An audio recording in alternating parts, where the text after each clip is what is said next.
Baiklah, jika kita sudah terhubung ke setiap jaringan yang ada pada LAN kita, sekarang kita akan coba tes koneksi untuk terhubung ke dunia luar atau dunia internet.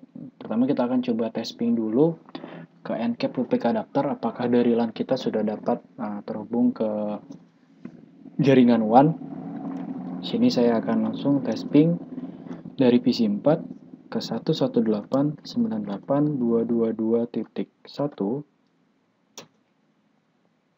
Ternyata di sini masih time out atau kita masih belum bisa terhubung ke jaringan yang ada di atas atau IP public. Maka dari itu, untuk mentransalisasikan atau untuk menghubungkan dari IP private yang ada pada LAN kita ke IP public yang ada pada NPCAP public adapter, kita membutuhkan sebuah NAT. Nah, di sini kita akan langsung membahas poin ketiga, yaitu NAT, Network Address Translation. Kita akan buka lagi mikrotiknya, yaitu kita akan buka di router boardnya, di router mikrotiknya. Di sini ada Winbox. Sekarang kita ingin translasikan dari jaringan LAN tersebut menuju ke jaringan IP public, yaitu kita akan menghubungkan IP private kita ke IP public. NAT ini harus kita setting atau wajib kita setting apabila kita menggunakan IP private sebagai jaringan LAN kita dan IP public sebagai jaringan luar kita atau jaringan WAN kita. Nah, di sini cara untuk settingnya mudah saja, kita klik IP, setelah itu kita klik firewall, lalu akan muncul tampilan firewall atau panel firewall. Setelah itu kita klik tab NAT, di sini ada NAT, Network Address Translation. Setelah itu kita tambahkan NAT tersebut. Kita klik bagian Advanced. Mohon maaf, kita klik General. Di sini ada bagian tab General. Saya akan perbesar. Nah, di sini ada Change, ada Source Address, Destination Address, Protokol, dan yang lainnya. Di sini kita hanya menggunakan dua. Kita menggunakan change-nya source NAT karena kita sumbernya dari mana, yaitu sumbernya LAN. Kita di sini mempunyai dua buah LAN. Kita berikan LAN yang pertama 192.168.0.0/25. Ini adalah network yang pertama atau jaringan network yang pertama. Setelah itu kita klik action, kita klik bagian tab action, klik. Setelah itu pada bagian action kita klik drop down-nya. Setelah itu kita ganti menjadi masquerade. Masquerade ini adalah suatu protokol yang akan kita gunakan sebagai NAT atau Network Address Translation. Jika sudah, kita klik apply. Setelah itu kita tandakan atau kita labelkan dia sebagai NAT net 01. Kita klik OK. Setelah itu kita klik OK lagi. Maka di sini sudah muncul NAT-nya dengan source address-nya dari mana, dan action-nya adalah masquerade. Kita buatkan kembali untuk jaringan yang satunya lagi. Kita ke tab general, change-nya adalah source NAT dengan source address-nya 192.168.0.128/25. Itu kita menggunakan network-nya di sini tentunya. Setelah itu kita ke bagian tab action, kita klik action-nya, setelah itu kita pilih masquerade. Seperti ini, kita klik apply, lalu kita kasih tanda atau kita kasih label comment NAT net 02. Kita klik OK. Kita klik OK lagi, lalu klik OK. Kita di sini sudah mempunyai dua buah NAT, yaitu dua buah IP private atau dua buah IP LAN dengan IP private-nya 192 sudah kita translasikan dan akan kita gunakan, saya perkecil dulu, dua buah jaringan di sebelah sini sudah kita translasikan dan akan menggunakan IP 118.98.22.2 yang akan dikenali oleh internet. Baiklah, seperti itu cara penggunaan dari NAT pada router mikrotik. Yang kedua, tentunya kita harus meroutingkan jaringan LAN kita. Di sini kita akan coba tes kembali. Mohon maaf, kita akan coba masukkan IP root, yaitu IP root digunakan untuk menghubungkan jaringan LAN kita kepada jaringan IP public atau jaringan yang ada pada NPCAP loopback adapter tersebut. Caranya yaitu dengan cara klik IP, setelah itu root. Kita klik, lalu di sini ada beberapa daftar-daftar atau root dari masing-masing jaringan.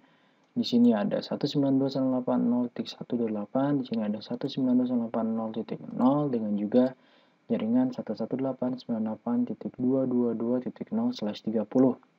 Mungkin pertama kali kita akan coba tes dulu karena tadi kita sudah mengkonfigurasikan NAT, apakah kita lihat dari klien dapat terhubung dengan IP NPCAP loopback adapter ini atau tidak. Sekarang kita klik kanan, setelah itu klik konsol pada PC 4, di sini saya menggunakan PC 4. Kita klik enter. Setelah itu kita akan coba tes ping kembali. Ping 118.98.222.1. Bentar. Ternyata dengan adanya NAT tadi kita sudah dapat terhubung dengan internet atau dengan cloud NPCAP loopback adapter ini.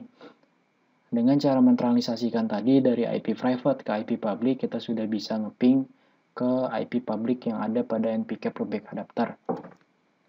Sekarang kita akan coba tes ping ke routing yang lainnya atau ke beberapa situs. Di sini kita coba tes ping ke DNS dulu, DNS Google tentunya. Ping 8888, kita coba. Dan ternyata di sini sudah berhasil. Mohon maaf, di sini kita belum berhasil karena di sini statusnya destination host network untraceable. Artinya kita masih belum bisa berhasil ngeping ke 888 karena paketnya tidak sampai. Di sini ada perbedaan apabila kita tidak berhasil sama sekali, di sini ada request timeout, tetapi di sini ada ISMP, di sini TTL-nya dengan time-nya sudah ada, tetapi di sini ada keterangan destination network untraceable. Destination network untraceable ini kita masih belum berhasil karena paketnya masih muter-muter di router karena dia masih bingung network 88 ini ada di mana. Karena DNS 88 ini adalah di internet atau di luar dari NPCAP loopback adapter ini, artinya kita harus meroutingkan terlebih dahulu atau kita harus membuat jalur-jalur apabila jaringan LAN kita ingin menuju ke internet yang IP-nya berapa saja, maka dia harus melalui Ethernet 0/1 atau melalui IP 118.98.22.1. Kita balik lagi ke winbox-nya. Setelah itu di sini kita sudah pada bagian panel root. Sini saya perbesar. Setelah itu kita tambahkan satu default routing. Default routing itu artinya kita mengarahkan semuanya ke NPCAP loopback adapter tadi. Dengan caranya klik tambah pada bagian root. Setelah itu destination-nya 000/000/0 yang artinya semua IP atau seluruh IP ya, apabila tujuannya destination address-nya ke seluruh IP apapun itu, kita akan mengarahkannya ke 118.98.222.1. Nah, sebagai contoh kasus di sini kita hanya bisa ngeping ke 118.98.22.1, tetapi kita tidak bisa ping ke 888. Kenapa tidak bisa? Karena jaringan 88 ini tidak dikenali oleh si router. Maka dari itu kita harus membuatkan satu buah jalur apabila dia ingin jaringan LAN kita ingin dapat terhubung ke dunia luar, kita harus memberikan dia jalur yaitu melalui 118.98.222.1. Nah, seperti ini yang sudah tadi kita buat. Kita tes atau cek gateway-nya, kita berikan ping saja. Setelah itu, tampilan seperti ini, kita klik apply, maka akan tampil di sini reachable, artinya kalau reachable ini statusnya aktif atau terhubung melalui Ethernet 1, yaitu Ethernet yang terhubung ke switch dengan ke cloud internet. Di sini saya akan tandai atau saya akan namai jalur menuju internet. Saya klik OK. Sini sudah dapat labelnya. Saya klik apply, lalu OK lagi. Sekarang saatnya kita tes lagi pada PC kita. Sekarang saya akan coba tes lagi. Saya akan coba ping ke 88 lagi. Tes, dan ternyata sekarang sudah tidak ada destination untraceable, akan tetapi kita sudah berhasil ping ke 888. Seperti itulah penggunaan route list atau routing atau default routing, yaitu tujuannya adalah untuk menentukan jalur-jalur apa saja yang harus dilalui oleh LAN tersebut. Sebagai contoh kasusnya kita di sini, kita apabila LAN tersebut ingin terhubung ke 888, maka kita akan melemparnya atau kita akan memberikan mereka saran atau memberikan mereka jalur melalui 118.98.222.1. Seperti yang setelah kita buat seperti ini. Jadi seperti itulah penjelasan atau tutorial mengenai default routing tersebut. Seharusnya apabila kita sudah berhasil semua, kita sudah dapat ping ke www.google.com. Nah, ini berlaku apabila laptop kita sudah dapat terhubung ke internet. Kita coba tes ping, ternyata berhasil. Sekarang kita coba tes ping ke detik.com. Maaf, www.detik.com. Oh, ternyata bukan detik.com, tetapi kita ping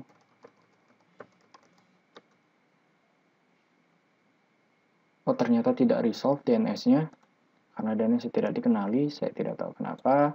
Kita coba tes lagi ke DNS yang lainnya, seperti www.facebook.com. Dan ternyata berhasil. Kita tes lagi ke ping www.youtube.com. Oh, ternyata dia tidak resolve. Tidak resolve ke youtube.com karena kita menggunakan DNS Google tadi. Baiklah, jadi seperti itu gambaran singkat atau cara untuk membangun sebuah jaringan sederhana menggunakan emulator GNS3. Ini adalah jaringan LAN sederhana, kita sudah dapat mengonfigurasikannya. Seharusnya kita sudah dapat ping dari masing-masing klien yang ada pada video ini. Coba tes di sini, kita tes ping www.google.com. Sudah berhasil. Artinya kita sudah berhasil menghubungkan semua LAN-LAN tersebut ke internet. Baiklah, seperti itu video kali ini. Mohon maaf apabila masih ada yang kurang jelas. Wassalamualaikum warahmatullahi wabarakatuh.